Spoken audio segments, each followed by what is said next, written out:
nobody knows why. An entire Viking civilization vanished, without a single final message. They didn't fall in battle. They weren't wiped out overnight. They simply disappeared. For more than 400 years, Vikings lived here, built homes, raised families, traded with Europe. Then one day, they were gone. Around the year 985 AD, Norse settlers sailed west from Iceland. They followed a man named Eric the Red into a land of ice, stone, and promise. This place would be called Greenland. Against all odds, they survived. They built farms from turf and stone, raised cattle and sheep, constructed churches, and formed two thriving communities, the Eastern Settlement and the Western Settlement. For centuries, this was not a struggle for survival. It was a functioning society. These Vikings were not isolated barbarians. They were Christians. They followed European law. They paid taxes to the Norwegian crown. Church records confirm bishops were sent here.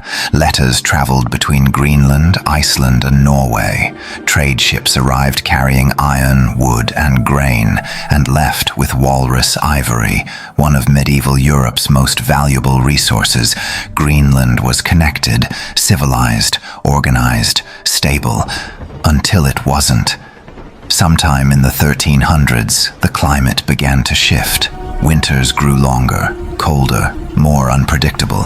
This period is now called the Little Ice Age. Farming became harder, livestock died more often, sea ice blocked shipping routes, and slowly Greenland was cut off, not by enemies, by nature.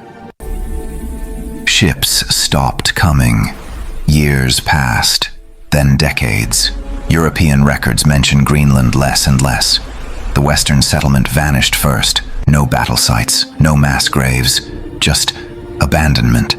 The Eastern settlement held on longer, but even there, signs of strain appeared. At the same time, another people thrived in the Arctic, the Inuit.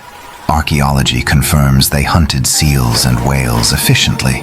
They adapted to ice in ways the Norse never fully did. There is evidence of contact, trade, possibly conflict, but no proof of genocide, no confirmed war, only coexistence under growing pressure.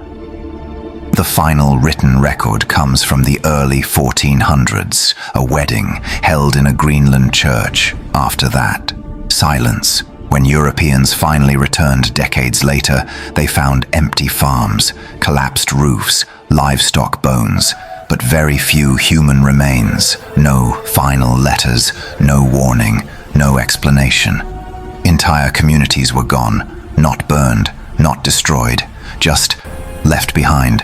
Some historians believe they starved, others believe they slowly migrated away. Some think they were absorbed into Inuit society. There is no agreement, and that's the most unsettling part. Today, archaeologists uncover the evidence layer by layer. Bones showing malnutrition, tools worn beyond repair, churches abandoned mid-use. Science gives clues, but not answers. This wasn't one disaster. It was a slow collapse. Climate, economics, isolation, cultural rigidity, possibly all at once.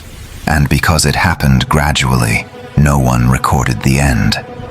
The Greenland Vikings didn't fall screaming. They faded, quietly, patiently, out of history itself. And to this day, nobody knows why they stayed so long, or why they finally left. Somewhere beneath the ice, their story is still unfinished.